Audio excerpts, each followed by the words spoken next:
Hello students, how are you. Hindi व्याकरण है ये, क्लास सेकंड, लेसन 2 कर चुके हैं हम। आज पढ़ेंगे हम लेसन 3, मात्रा, शब्द और वाक्य। मात्रा।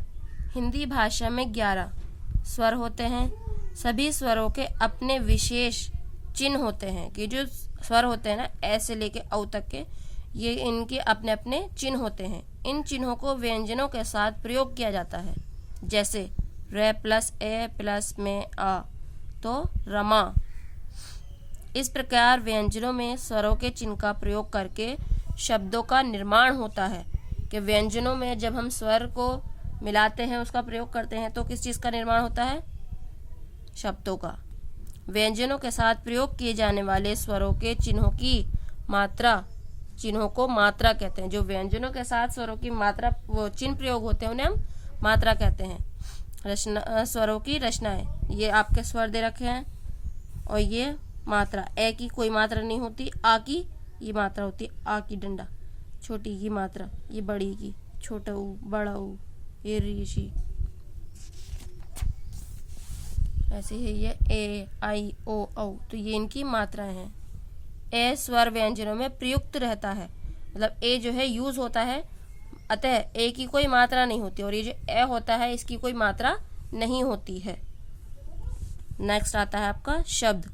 वर्णों के मेल से ही शब्द बनते हैं, परंतु वर्णों का मेल उचित क्रम में तथा अर्थपूर्ण होना चाहिए। मतलब जो वर्ड है, हमारा वर्ण है, जो उसका मेल है, वो उचित पूर्ण और अर्थपूर्ण होना चाहिए। यदि वर्णों का मिलान अनुचित क्रम में तथा अर्थहीन होगा तो उसे शब्द नहीं कहा जा सकता है। जैसे में आ, नमर, कड़स आदि, ये वर्ण उचित क्रम में नहीं है, मतलब जो इसके जो क्रम है ये अलग दे रखे, ये अर्थहीन है, अतः ये शब्द नहीं है। जबकि आम, रमन, सड़क शब्द है, क्योंकि ये उचित क्रम में तथा अर्थपूर्ण है, क्योंकि इसका जो है ये उचित क्रम में भी लिखे हुए हैं और इनका हमें मीनिंग भी समझ में आ रहा है। वर्णों के उचित तथा सार्थक मेल को शब्द कहते हैं।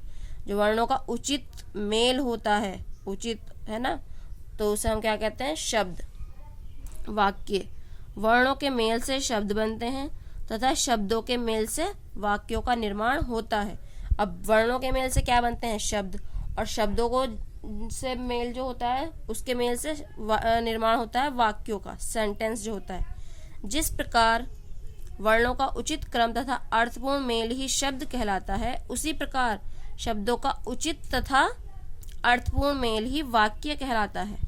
जैसे पिताजी बाजार जा रहे हैं, तो ये लाइन सही है, इसका अर्थ भी है और ये उचित क्रम में लिखा हुआ भी है जा पिताजी बाजार रहे, तो ये गलत क्रम में लिखा हुआ है, तो ये हमारा क्या है? वाक्य नहीं है।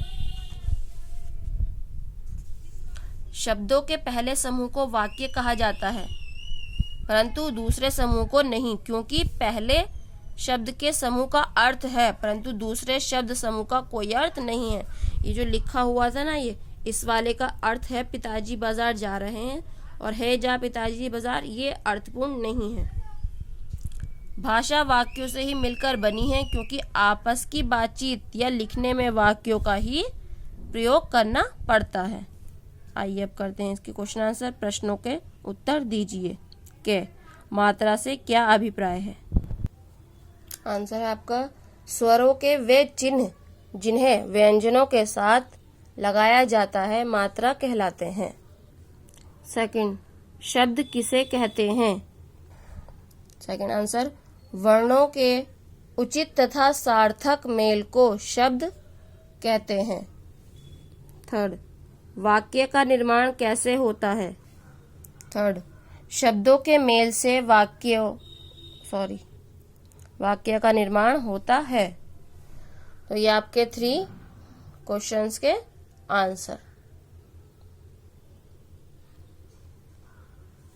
जिन्हें आपको अपनी नोटबुक पर नोट करना है, तो होमवर्क लिख लेंगे। सेकंड आता है आपका रिक्त स्थान भरिए।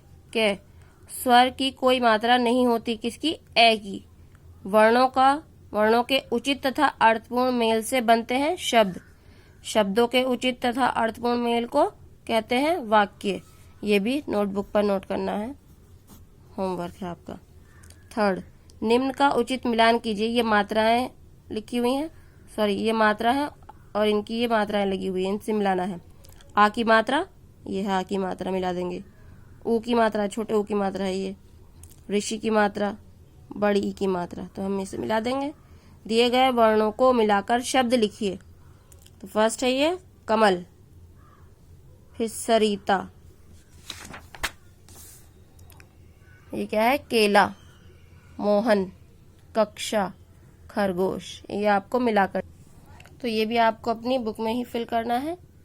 नेक्स्ट आता है आपका, दिए गए चित्र को देखकर 4 शब्द तथा 4 वाक्य लिखिए। कि जो पिक्चर दी हुई है इसके हमें 4 शब्द लिखने हैं और उन्हीं से ही वाक्य बनाने हैं। तो शब्द लिखेंगे पहले, अध्यापक, नक्शा, बच्चे, किताब। फर्स्ट वाक्य बनाएंगे अध्यापक से, अध्यापक हमें अच्छा पढ़ाते हैं। नंबर 2, नक्शा लिखा हुआ है, हमारी कक्षा में भारत का नक्शा है। नंबर 3, सभी बच्चे अच्छे से और लगन से पढ़ते हैं। नंबर 4, मुझे हिंदी की किताब पढ़ना पसंद है। तो ये आपको बुक में ही फिल करना था। नोटबुक पर आपको ये फर्स्ट वाला और ये सेकंड वाला, ये दोनों आपको होमवर्क करने हैं। Thank you, have a nice day.